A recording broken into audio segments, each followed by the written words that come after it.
Bonjour à tous, bienvenue dans une nouvelle vidéo. Aujourd'hui c'est une vidéo coloriage et avis de films, séries, animés, documentaires, spectacles que j'ai regardés pendant le mois de mars. Et je me suis donc enregistrée en train de faire du coloriage et en même temps en train de vous donner mon avis donc sur ces différentes choses-là. Je fais régulièrement ce genre de vidéos, donc ces derniers temps je fais ça une fois par mois. Donc je vous mettrai en barre d'informations, commentaires épinglés, le lien vers mes vidéos du même genre que j'ai faites au mois de février, etc. Et vous aurez aussi en barre d'informations, commentaires épinglés, le lien vers les bandes annonces ou autres des différents éléments que je mentionne pour que vous puissiez vous faire votre propre avis. Est-ce que vous avez envie de les voir ou pas? Si jamais vous avez déjà vu un des éléments que je vous présente, n'hésitez pas à me faire un retour et à me donner vous aussi votre avis parce que ça m'intéresse toujours. Et si vous avez aussi des choses à me recommander en entendant ce que je propose, pareil, n'hésitez pas à le faire, ça pourra éventuellement faire l'objet de prochains avis. Alors ne soyez pas pressés parce qu'avec moi, vous savez bien, si vous suivez ma chaîne souvent, que tout est long.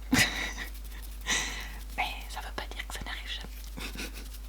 Allez, on est parti. Je voulais vous parler du film Monster Hunter. Donc il y a un film d'action.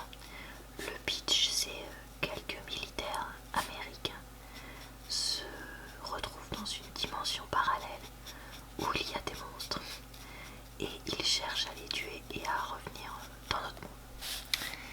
Bon, alors on va être très clair. On s'était dit pourquoi pas parce que les images avaient l'air jolies. Eh bien, nous avons vite déchanté. On a regardé peut-être un quart d'heure, je crois.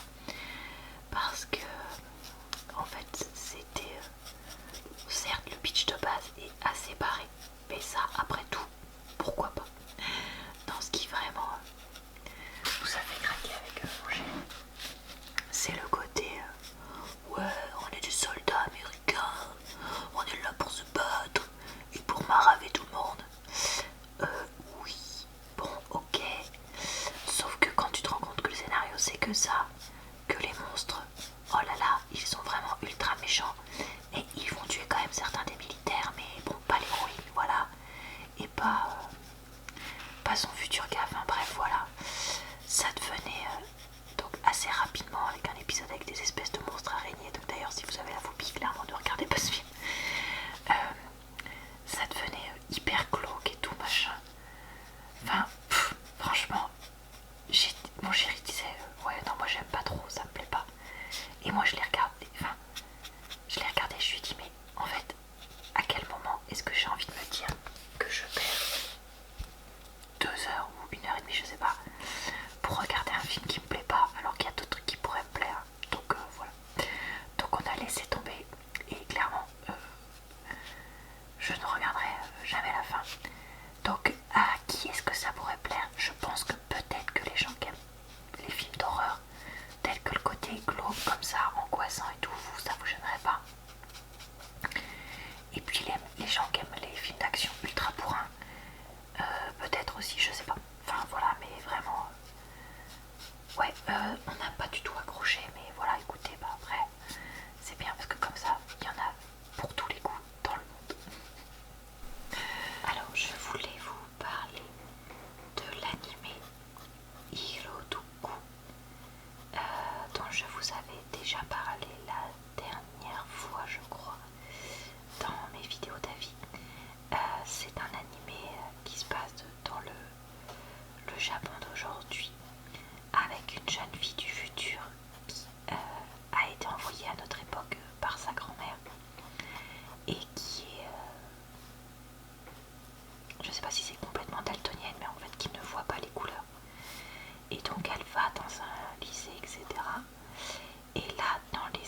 passe encore, contrairement à une autre série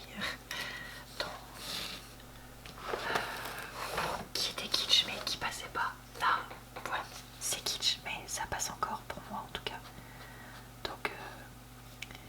Donc bah voilà, je sais pas si ça vous plaira, mais si vous aimez les choses, voilà, toutes douces, toutes gentilles, sans mauvaise surprise, avec un peu d'amour, un peu d'amitié, tout ça en fond, et pour quelque chose qui pousse à prendre confiance, ben ça pourrait être quelque chose de bien. Bon, je voulais aussi vous parler d'un documentaire en 4 parties, donc d'une série documentaire peut-être, je sais pas comment on dit, parce qu'à chaque fois ça m'embête de dire série pour des documentaires, mais bref, qui s'appelle Always Jane. Et donc quand le documentaire commence, tu vois une famille archi lambda dans un trou paumé des États-Unis, avec le père, la mère et les 3 filles. Et donc tu te dis, pourquoi est-ce qu'ils ont fait une série sur ça? Est-ce que c'est pour montrer vraiment la middle class rurale des États-Unis, ou est-ce qu'il y a un truc? Et en fait, tu comprends que Jane est transsexuelle. Et donc c'est pour ça qu'il y a eu un documentaire sur eux. Alors, pour l'instant, je n'ai vu que le premier épisode. Et j'ai trouvé ça pas mal. Parce que justement, il y a un côté, certes filmé professionnellement, mais quand même très très très très très documentaire. C'est-à-dire, certes, t'as pas mal d'interviews, mais ça fait assez peu mis en scène, etc. Et ça, pour l'instant, j'ai beaucoup aimé. Et je trouve que c'est très intéressant de voir un peu qu'est-ce qui peut se passer dans la tête d'une jeune fille de 17 ans qui est donc transsexuelle, qui va subir une opération dans les prochains épisodes et essayer de faire un casting de mannequin transsexuel. Donc voilà, donc si c'est un sujet qui vous intéresse ou si vous connaissez quelqu'un qui pourrait être intéressé par le sujet, et bien écoutez, pour l'instant je recommande parce que je trouve ça très touchant. Et puis je trouve ça bien qu'on en parle, et surtout je trouve ça bien qu'on en parle du point de vue de quelqu'un qui est très jeune, parce que je crois que quand on se rend compte à cet âge-là qu'on est justement qu'on se sent d'un sexe différent que celui qui nous a été assigné, je pense que ça peut être très très très déroutant. Et là, d'avoir un témoignage, alors avec des moments quand même durs, hein, mais où t'as la famille qui la soutient, même s'ils viennent quand même, il y a quand même un côté religieux de certains membres de la famille, que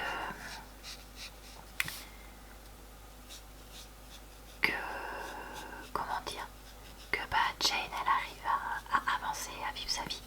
Je pense que c'est quelque chose qui peut être très intéressant pour certains, et je trouve ça voilà super qu'un tel documentaire. Et alors je voulais vous parler du film Top Gun parce qu'en fait on est tombé dessus sur Amazon Prime, et je ne l'avais jamais vu, et mon chéri ne l'avait pas vu depuis plus de 15 ans.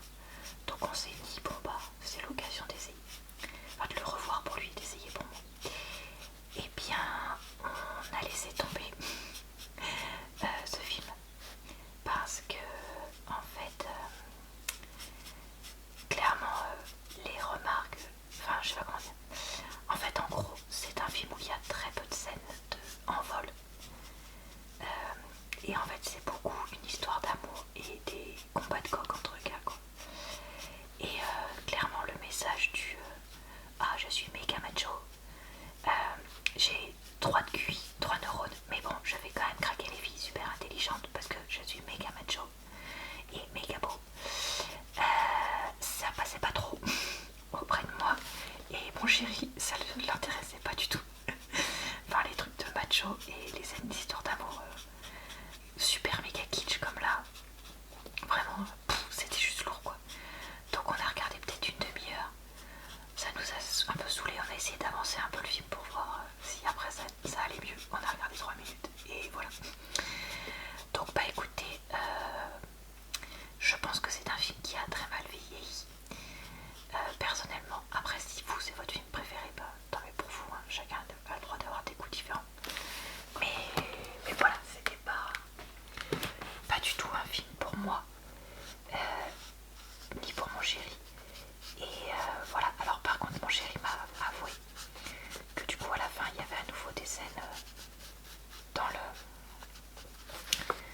les avions de chasse.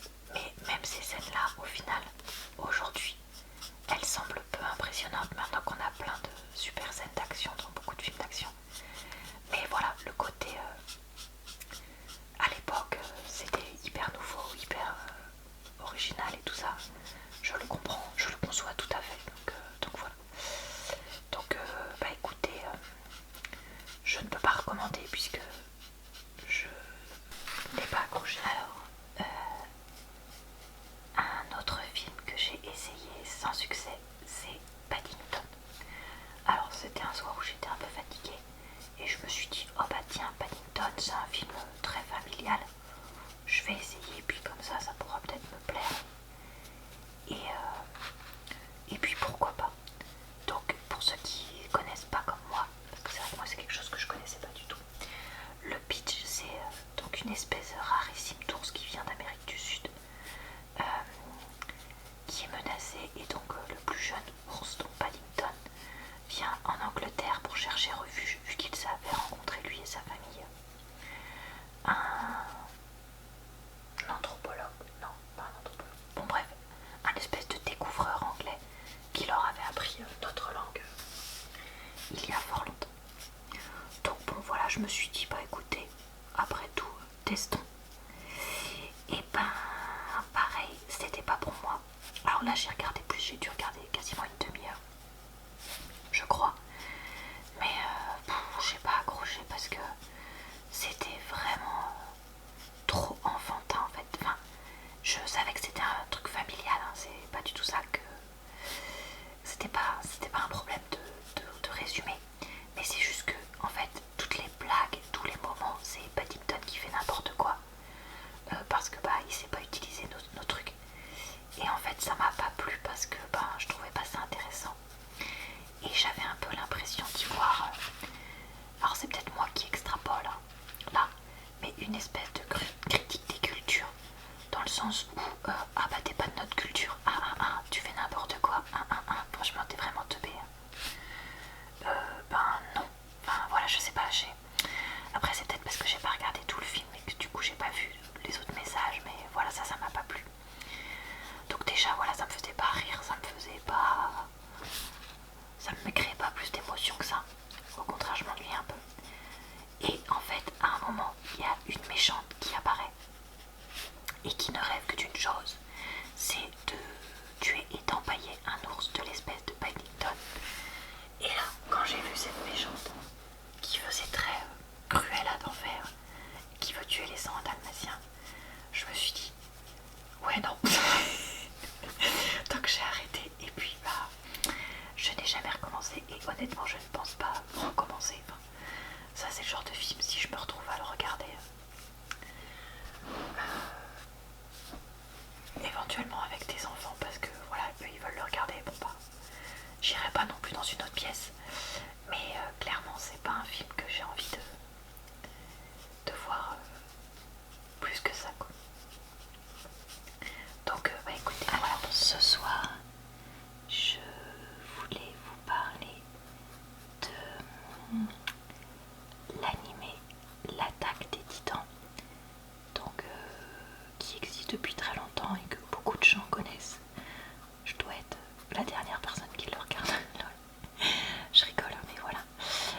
Je l'avais repéré sur Amazon Prime et je crois que j'avais mentionné que je voulais peut-être essayer de le regarder parce que il y a longtemps j'avais lu quelques chapitres et puis après prise par le temps j'avais mis ça de côté et jamais repris.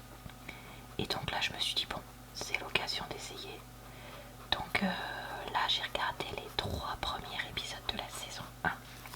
Donc c'est un retour là-dessus que je vais vous faire. Donc le premier épisode c'était le souvenir un peu que j'en avais, c'est-à-dire que c'était quand même assez violent et assez gore, avec donc dans un monde futuriste des géants qui mangent les humains et on voit des scènes avec ce phénomène là qui a lieu et des décès de nombreuses personnes. Et en fait on se rend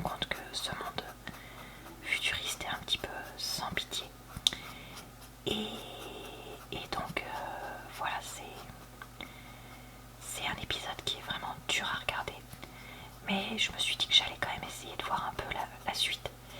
Et donc dans les épisodes 2 et 3, c'est moins ça. C'est-à-dire que on va voir un peu comment, une fois que l'attaque là, de la ville est terminée, comment les jeunes héros, ce qu'ils vont devenir, et on les voit aussi intégrer une espèce d'académie militaire. Alors je vous avoue que je ne sais pas si ça va perdurer le côté école entre guillemets pendant longtemps ou pas, parce que c'est un thème qui existe très souvent dans les animés et les mangas, vu que c'est quelque chose de commun. On a tous été à un moment ou un autre dans notre vie scolarisés, presque, hein. Après il y a quelques exceptions je suppose, mais voilà. Donc voilà, je sais pas du tout si ça va être continué à ça ou pas. Enfin, quand je dis continuer, au moins quelques épisodes. Donc bah écoutez, je vais voir ça dans la suite. Mais c'est vrai que là je voulais vous faire un retour sur ces premiers épisodes avant d'en regarder plus. Après voilà, clairement c'est un manga et un animé qui est pour les grands. C'est pas du tout quelque chose d'enfantin et que je conseillerais même à des collégiens, parce que je trouve que c'est trop violent pour eux. Pour des lycéens, je pense que ça commence à se regarder, et puis vraiment pour des adultes. Voilà, pour l'instant, j'ai pas trop de messages profonds, je trouve. À part que la survie de l'humanité, ça peut être très vite mis en danger. Est-ce que les titans sont le symbole de quelque chose d'autre? Pour l'instant, je ne le sais pas encore. Donc d'ailleurs, merci de respecter dans l'espace commentaire l'absence de spoilers sur la suite, que ce soit pour moi ou pour d'autres personnes qui regarderaient. Mais voilà, c'est l'occasion de le regarder, donc écoutez, je sais pas si je regarderai tout, mais pour l'instant j'ai envie de regarder la suite, donc je ferai ça. Et puis je pense que je vous tiendrai au courant dans ma prochaine vidéo d'avis sur comme ça une partie des épisodes combinés dans un seul avis. Ensuite, je voulais vous parler d'un documentaire Arte sur Azzedine Alaïa, un créateur de mode. Alors, je vous avoue que je ne connaissais pas. C'est un créateur de mode qui a eu de grandes périodes de gloire dans le monde du prêt-à-porter. Non, pas du prêt-à-porter.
Et voilà, donc j'ai trouvé pas mal qu'on montre les différentes parties de sa vie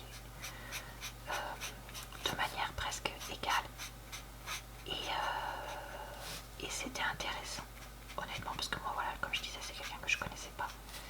Par contre, j'ai regretté que pour la fin de sa vie, on mentionne juste qu'il soit mort de façon détournée, mais il y a plus de 10 ans dont on ne sait rien dans le documentaire. Alors après, je pense qu'il était tout simplement à la retraite, bien mérité d'ailleurs, vu comme il avait travaillé.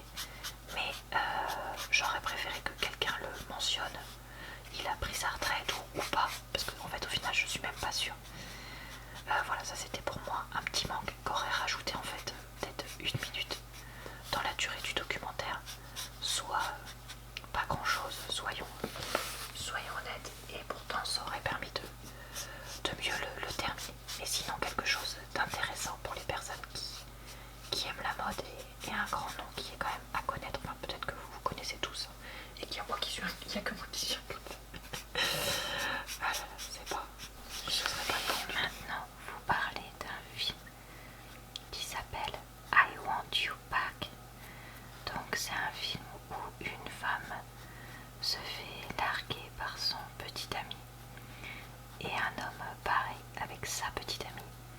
Et ils vont se retrouver parce qu'ils travaillent dans le même immeuble. Donc ils se retrouvent, ils se rendent compte qu'ils ont chacun perdu l'amour de leur vie de l'autre côté. Et donc ils vont mettre en place un plan pour chacun aider l'autre à retrouver cet amour perdu. Alors c'est un film que je n'ai pas regardé en entier parce que en fait je l'ai trouvé passer les 20-30 premières minutes entre guillemets où il y a tout ce que je viens de vous raconter qui se met en place et pas très vite. Je l'ai trouvé pas très intéressant. J'avais pas l'impression de regarder quelque chose qui me divertissait ou me faisait rire ou m'apportait quelque chose, donc voilà, très honnêtement je l'ai laissé tomber. Après je pense que ça peut quand même plaire à quelqu'un qui peut-être est passé par une rupture, qui a essayé d'aider quelqu'un qui était passé par une rupture, parce que voilà, je dis pas que le film est nul, je dis juste que c'était pas un film pour moi. Voilà, moi je m'y retrouvais pas, et puis je trouvais que les situations étaient trop caricaturales, mais pas dans le bon sens, parce que des fois il y a des choses qui sont caricaturales et ça peut faire rire, etc.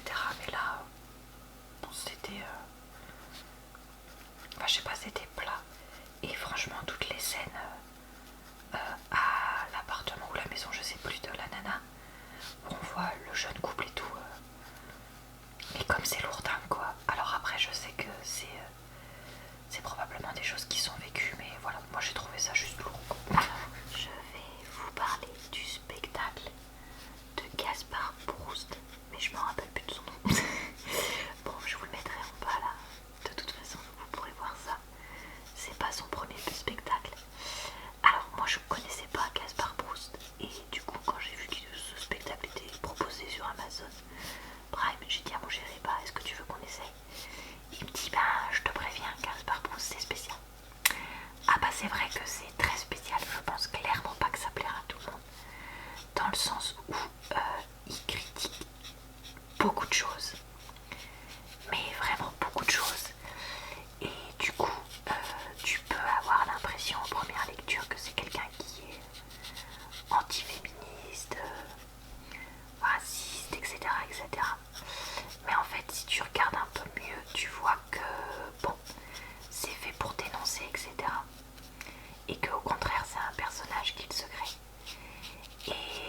que j'avais vu le mois dernier. Et là, je vais donc vous parler des épisodes, donc la fin de l'épisode 3 et les épisodes 4 et 5 donc de cette saison 1 que j'ai maintenant regardé. Alors, j'ai moins aimé cette fin de saison parce que j'ai trouvé que petit à petit on tombait dans toujours la même chose. Donc c'est vrai que la série, je trouve, nous tient un petit peu avec le fait qu'on sait que Lily va se mettre en couple avec le gars dont j'ai oublié le prénom parce que j'ai pas la mémoire des noms. Mais une fois que c'est fait, très vite, je trouve qu'on passe dessus. Et puis, je sais pas, je trouve que honnêtement, l'épisode 4 est très caricatural. C'est vraiment, oh là là, c'est le love love. Oh là là, quoi, les autres couples ne s'installent pas aussi vite. Mais non, nous, on sera différents. Enfin, je sais pas, j'ai pas trop accroché. J'ai trouvé l'épisode 5 un peu plus profond. Parce que justement, il y a... Bon, je vais pas révéler tout, mais voilà, il y a des événements qui, j'ai trouvé, amener de la profondeur. Notamment, elle ouvre les yeux sur le couple de ses parents qu'elle imagine complètement parfait, chose qui n'est pas le cas. Aucun couple ne peut être parfait et avec aucun problème tout le temps, quoi. Même s'il y a des couples qui en ont plus que d'autres. Mais voilà, je sais pas, j'ai trouvé que c'était... ça devenait trop naïf. Trop caricatural quelque part, je sais pas. Et attendez, je vais faire une ligne sur deux. 1, 2, 1, 2. Donc c'est avec le V. Vous voyez pas du tout. Ouais, si ça passe. Ouais, donc moi je trouvais que... Enfin, j'avais dit que le côté mignon dans cette série me plaisait bien, etc. Et puis que ça avait un côté sympa. Mais là, ça devenait vraiment trop caricatural, fleur bleue, quoi. Et certes, c'est une série très actuelle parce qu'il y a des personnages homosexuels, etc. Mais je sais pas, quand même, moi là, enfin, franchement, honnêtement, à la fin, ça me saoulait. Et au final, je suis vraiment contente qu'il n'y ait pas plus que 5 épisodes. Ah, et une chose que j'ai oublié de dire, c'est que c'est vrai que j'avais regretté que la transidentité, j'espère que je dis pas de bêtises dans mon vocabulaire, de Sol ne soit pas du tout évoquée dans les 2 premiers épisodes. Mais alors dans la fin de la saison, on parle que de 5. Enfin, je vais pas dire que... Je sais pas comment dire. Vraiment, je trouve qu'au contraire, là, il y en a trop qui est fait là-dessus, quoi. Et que ça devient presque limite son seul sujet, etc. Et alors, je trouvais ça bizarre qu'on n'en parle pas du tout au début. Mais là, j'ai trouvé ça lourd qu'on parle que de ça. Oui, c'est très bien de parler de ça. C'est pas ça le problème pour moi. Mais c'est qu'il y a un moment, c'est pas la seule chose qui définit Sol. Et j'ai trouvé dommage que ce soit elle qui parle, enfin qu'on parle que de ça pour elle, plus pour la fille du coup de son mec, etc. Enfin je sais pas, j'ai trouvé ça, voilà. Et j'ai trouvé que les couples c'était soit tout va bien, on est chez oui oui, soit tout va mal, mais il n'y a aucun presque entre deux. Et pareil, je trouve que c'est un peu trop caricatural et un peu trop facile. Et du coup, j'aurais aimé qu'on en ait un peu plus là-dessus. Alors, j'ai regardé 3 épisodes de plus de l'Attaque des Titans. Et donc, j'ai pu voir que en fait, donc, ça se passait pas du tout dans l'école au final. Vu que ça y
Et donc il y a pas mal de violence dans cet épisode, entre le meurtre des parents, le meurtre des kidnappeurs, etc. Bref, voilà. Donc clairement, je réitère cet animé, pardon. Si vous n'aimez pas les choses, si vous ne supportez pas la violence pour X ou Y raison, laissez tomber, parce que ça ne pourra pas être pour vous. Même si voilà, l'histoire est très bien faite, clairement, pour l'instant, je trouve ça pas mal du tout. Alors, je voulais vous parler aussi de la série Devious Maids, donc, dont j'avais déjà entendu parler plusieurs fois, mais que j'avais jamais pris le temps d'essayer. Et là, un soir où j'étais vraiment très fatiguée et pas très bien, je me suis dit, bon, ça a l'air de pas être prise de tête. Allez, j'essaie. Et ben, le premier épisode, je me dis, bon, c'est très caricatural, mais pourquoi pas. Et puis t'es un petit peu, comment dire, appalqué dans l'histoire qui lance la série, donc c'est-à-dire un meurtre chez une femme de ménage. Chez des riches qui travaillent pour une famille extrêmement riche. Et donc tu es un peu alpagué par ça. Et en fait, très vite, au cours de l'épisode 1 et surtout de l'épisode 2, on tombe dans la caricature de tout. Des scènes qu'on ni queue ni tête, mais qui ont... Enfin, dès le début, je me disais, bon, c'est caricatural et tout, mais là, c'est vraiment trop.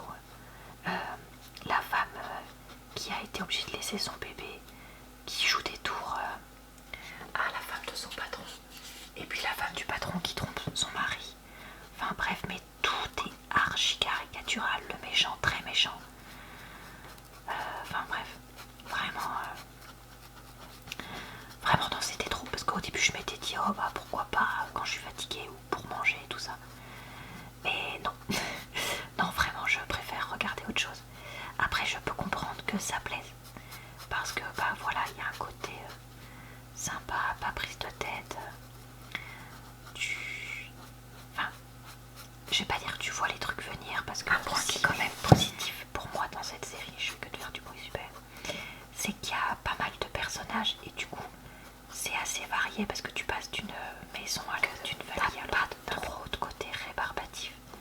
Mais en fait, il y a plein de personnages qui m'énervaient déjà trop dès le deuxième épisode. Donc voilà, je pense qu'il vaut mieux que j'arrête plutôt que de regarder ça et de pas, comment dire, pas y prendre plaisir. Et au final, quand j'avais regardé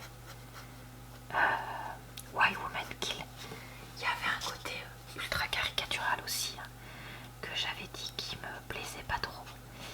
Mais c'était pas à ce point-là. Et surtout, les personnages faisaient plus intelligents et plus intéressants que ceux-là qui sont vraiment présentés de façon ultra méga basique et du coup clairement auquel j'ai pas du tout accroché. Là où dans l'autre il y avait quand même des personnages où je me disais oh bah j'aimerais bien savoir ce qu'ils deviennent, etc. Donc et enfin je vais terminer cette vidéo en parlant d'un documentaire qui justement ne m'a pas plu du tout. C'est un documentaire sur les frères Grimm. Je me suis dit oh bah tiens, pourquoi pas en apprendre un peu plus sur ces personnes là qui ont quand même écrit beaucoup de contes, etc. J'ai regardé 5 minutes, 7 minutes de ce documentaire et j'ai arrêté pour toujours. Parce que c'est un documentaire avec des acteurs qui jouent d'une qualité très moyenne et où ils disent des phrases, pour remplacer la voix off, mais du coup c'est nul. Des phrases genre avec mon frère nous avions décidé de je sais pas moi, écrire des contes pour les enfants, etc. Mais dites-le en voix off, c'est trop ridicule d'avoir quelqu'un qui se met à dire ça devant une caméra. Enfin franchement moi j'aime pas du tout. Je préfère largement les documentaires où il y a justement un peu de voix, plus de voix off, parce que là il y en a quand même aussi, mais où on a des images d'archives ou des experts qui sont interviewés ou un peu des acteurs. Mais là parce que quand il côté acteur qui parle à la caméra, je trouvais ça ridicule et lourd. Et au final, ça m'a pas du tout envie de donner, pas du tout donné envie de regarder la suite. Mais j'ai vu que dans les commentaires, certaines personnes adoraient ce genre de documentaire. Donc bah écoutez, si vous aimez, tant mieux pour vous. Il n'y a pas de souci, je comprends tout à fait. Voilà. Et bah écoutez, cette vidéo va s'arrêter ici. Parce que je crois que je vous ai déjà partagé beaucoup d'avis. Voilà, comme je disais, c'est vrai que c'est pas pour moi la meilleure période en termes de séries et de films parce qu'il y a pas mal de choses où je suis déçue, à part pour l'instant l'attaque des Titans qui me botte plutôt bien. Je vous ferai une nouvelle vidéo de ce genre fin avril pour vous raconter un peu ce que j'ai vu, ce qui m'a plu ou pas. Donc si jamais ça vous intéresse, je vous invite à me rejoindre à ce moment-là. Mais évidemment, je ne vais pas vous laisser un mois sans rien sur. Vous pourrez retrouver dans mes vlogs des avis sur d'autres trucs, genre par exemple Koh-Lanta ou d'autres types de vidéos sur ma chaîne. D'ici là, je vous souhaite donc une bonne soirée, une bonne nuit ou une bonne journée. Et je vous dis